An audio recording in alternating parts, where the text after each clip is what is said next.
Martes 27 de febrero y ya hay gente cansada. No alcanzó a empezar el año, podríamos decir, según el calendario. Puede ser que haya gente que no haya salido de vacaciones y todavía estás pegando semejante tirón. Lo cierto es que hay otros que van haciendo opciones por los suplementos dietarios para poder sostener la energía, llegar, por ejemplo, a la noche, llegar a fin de mes, llegar a marzo. Muchos dicen esto. ¿Qué serán los suplementos dietarios? Se hace buen uso y a veces abuso. Pero la que sabe es Sandra Tencia, que es licenciada en nutrición y está aquí con nosotros. ¿Cómo andas, Sandrita? Hola, ¿cómo estás, Flavia? ¿Cansada? No, por suerte no, arrancando el año con mucha energía. Qué bien. Bueno, no sé si la introducción está bien realizada. Lo cierto es que cuando hablábamos acerca de estas realidades, que no es ajena a muchos, es decir, No. a veces uno tiene la sensación en el año calendario de no llegar a diciembre. Uno va arañando y decir, bueno, no llego a diciembre. Comienza el año, hay gente cansada ya a esta Sí. altura, agobiada, hay un contexto que, bueno, a veces cansa, Contribuye, sí, claro. se lo atribuye, ¿no? Sí. Y aparece ahí el rol del suplemento. Sí, esto de buscar herramientas, a ver cómo puedo paliar esta situación que se viene dando y bueno, y la persona le genera malestar porque, bueno, no puede ser productivo, no rinde en su día a día.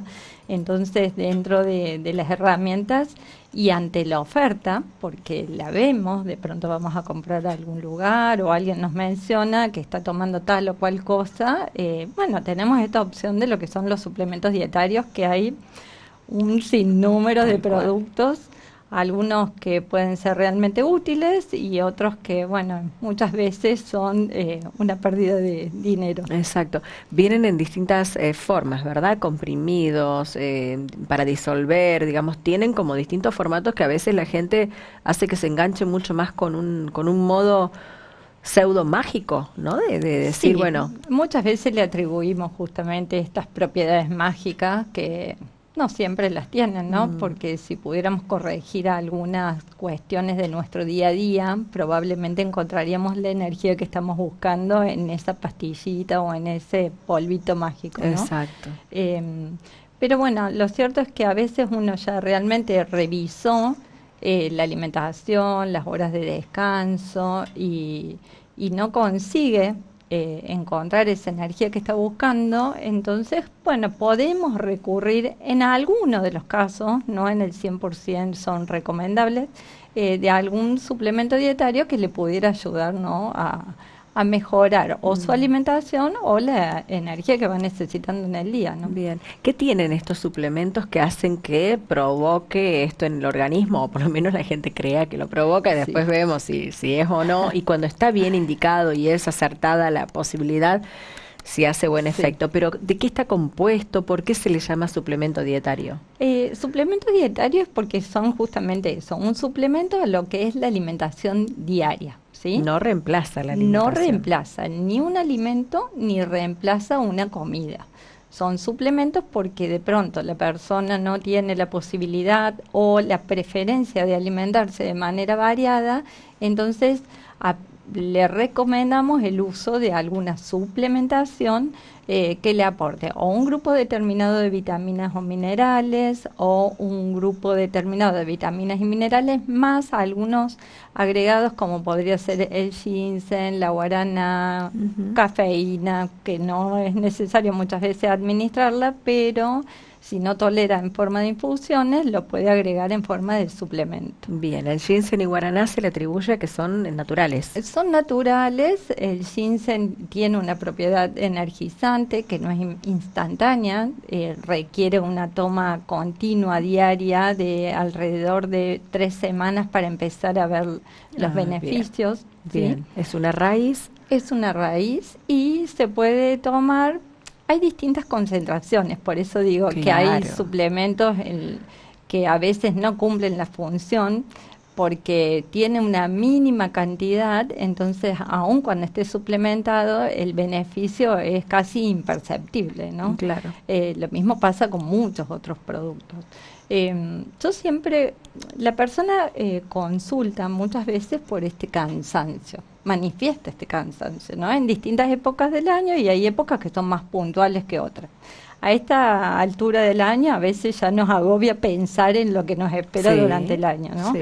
Los inicios, el retomar con la actividad laboral o los chicos en la escuela o los cambios de horario. Entonces, en esta época del año muchas veces nos alcanzó las vacaciones, pero nos agobia lo que viene. Sí, o hay gente que tiene programado ciertas actividades que ha postergado, puede ser alguna cirugía importante y También, esas situaciones de dificultad uno las ve como algo que se le viene sí, y te dicen, "Ya, este año tengo que pensar que me toca tal cosa sí, sí. y cansa hasta físicamente, por supuesto. Exacto, exactamente. Entonces, bueno, primero determinar cuál es la causa que está generando ese cansancio que llama la atención, ¿no? No es el cansancio por una situación dada en un Mm, momento particular, sino un cansancio que se prolonga en el tiempo. Detectar cuál puede ser esa causa. Si es algo corregible, como pocas horas de sueño, por ejemplo, que hay personas que duermen menos de 5 horas por día y eso es incompatible con un buen estado de salud. Entonces, siempre recomendamos de 6 a 8 horas diarias con una buena calidad de sueño. Porque hay gente que duerme las 6 o 8 horas, pero mm. con un sueño muy livianito, se levanta varias veces durante la noche, entonces es natural que no se levante descansado y con la sensación de que tuvo un sueño reparador. Entonces, bueno, revisar la calidad del sueño, por un lado. Por el otro, durante el día, ¿nos hidratamos lo suficiente? Porque a veces pensamos solo en lo alimentario, Exacto. pero la hidratación, cuando hay deshidratación, existe un cansancio que es físico y es mental. ¿Sí? Entonces, uno de los signos de la deshidratación es que nos cuesta concentrarnos, que nos sentimos como aturdidos, que nos sentimos irritables, que no tenemos la energía suficiente. Y después viene el cansancio físico, nos sentimos con una fatiga que nos impide a lo mejor realizar una actividad cotidiana. Hoy no, me iría caminando, pero no, Mm. o para las actividades del día a día, ¿no? Entonces, revisar la hidratación, que bueno, yo les recomiendo, por ejemplo, una pauta de hidratación de un vaso por hora.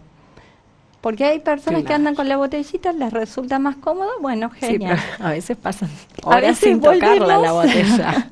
y seguimos viendo la Y botellita la botella sigue que está llena. ahí llenita. Entonces le digo, bueno, cada hora Claro. un vasito, medio vasito. Entonces ya con eso más o menos, durante las horas que estamos despiertos y en el día a día, que si son 10 12 horas seguramente, ya ahí nos aseguramos de los 2 litros. Qué bien, qué Además bien. de las comidas y bebidas que nos incluyan líquidos en el día, ¿no? Bien. Ya con solo corregir eso podemos notar una mejoría. Si ya cumplimos con esta parte de la hidratación, revisar nuestra alimentación. Soy nutricionista, que iba a decir, pero es verdad, hay alimentos que nos generan más cansancio por los tiempos de digestión que Exacto. llevan, porque a lo mejor nuestro aparato digestivo también es mucho más lento para digerir alimentos comunes, Ujú. preparaciones comunes. Bueno, revisar en qué horario fueron hechos, el volumen de comida. Por ejemplo, si nos afecta el sueño, lo que comemos, puede ser que cenemos un poco más temprano, que cenemos un poco más liviano y a lo Tal mejor cual. corrigiendo esas pequeñas cosas ya cambia nuestro rendimiento al día siguiente y podemos ser más productivos. Claro, A claro, y veces, dedicarle tiempo a las cosas que realmente a veces a uno le gusta hacer o sí, mínimo de una actividad física que a veces no se hace por falta de fuerza, que voy a por decir, falta de prefiero energía, sí. dormir en lugar de salir a Sí, caminar. tal cual, es así. Si el cansancio persiste, aun cuando ya hemos logrado mejorar esos distintos aspectos, por supuesto, consultar al médico porque puede haber alguna falla orgánica, Mm, algún cambio metabólico que le esté afectando claro. en la calidad de su funcionamiento, ¿sí? En el día a día.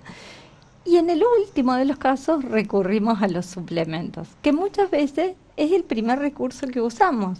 Entonces, compro un suplemento vitamínico, por ejemplo. ¿Cuál sería el riesgo de esto? Porque de pronto son de venta libre, uno piensa que son inocuos, que, bueno, ¿qué me va a hacer? Es un poco más de vitaminas y minerales. Ujú. Pasa que algunas vitaminas, por ejemplo, son hidrosolubles, entonces el exceso se va a eliminar. Lo va a eliminar, nuestro cuerpo va a tomar lo que necesite y el exceso se elimina por orina. Otras son liposolubles y esas no se eliminan, el exceso se va a ir depositando en algún órgano. Y lo más peligroso son los excesos de los minerales, porque si no los estamos necesitando, también se van a depositar en algún órgano. Y no siempre son tan beneficiosos tener esos depósitos en exceso. ¿Sí? Los metales siempre pueden traer alguna consecuencia si uno hace abuso de estos. Recordemos que son oligoelementos, o sea que muy pequeñas cantidades son necesarias para el funcionamiento de nuestro día a día. Un ejemplo claro, Sandra, porque bueno, uno, digamos, al ponerle el nombre de y denominar los metales y que hacen daño al organismo cuando hay en exceso y no es, bueno, estamos hablando de órganos que se afectan directamente por el exceso y hasta trastornan o dejan de funcionar. Por ejemplo, el hierro, el cobre, el magnesio no genera grandes daños, pero bueno, hay que ser cuidadoso con su uso. Hoy en día yo veo que muchas personas usan sales de magnesio o suplementos de magnesio y no siempre son necesarios utilizarlos en forma de suplementos. ¿Sí? ¿Cuánta falta de información y cuánto pase de dato, digamos, sin chequear, sin recurrir a un profesional de la salud en este caso? Digamos, cuán impulsivo y también el mercado favorece muchísimo a esta impulsividad de voy a lo fácil, compro y no tenemos ni siquiera registro ni con un análisis de base para ver si realmente lo necesitamos o no. A veces uno puede pedir, o el médico puede pedir un laboratorio puntual y dosar en sangre si es realmente necesario, porque puede estar realmente la carencia, entonces a veces desde los alimentos no logramos suplir esa carencia y necesitamos volver a completar esos depósitos. Pero en general el riesgo es porque vienen como en un combo, digamos, a lo mejor puntualmente está faltando alguna vitamina o algún mineral, pero nosotros adquirimos el combo y viene ese más. Viene el complejo vitamínico mineral. Ni hablar cuando la cajita dice plus. Nos parece que por el mismo precio es mejor. Y ahí, bueno, podría traer algún riesgo asociado. Qué interesante, por un lado, que traigas este tema, qué interesante cómo funciona el organismo, qué interesante cómo lo que le pasa a la persona en su círculo más cercano influye en la realidad sociocultural, económica de estos tiempos. A veces uno dice, bueno, es un tiempo nada más, paso este cimbronazo que tengo que afrontar con vitaminas, pero bueno, están los riesgos también que hace que lo tengamos que conocer. Así es. Muy interesante, Sandra, nos quedamos con ganas de más y por supuesto no va a ser la última vez que te tengamos acá, así que este tema abre, como siempre decimos con Sandra, otros aspectos importantes para desarrollar. Gracias por haber venido. Gracias a ustedes, como siempre. Muy bien.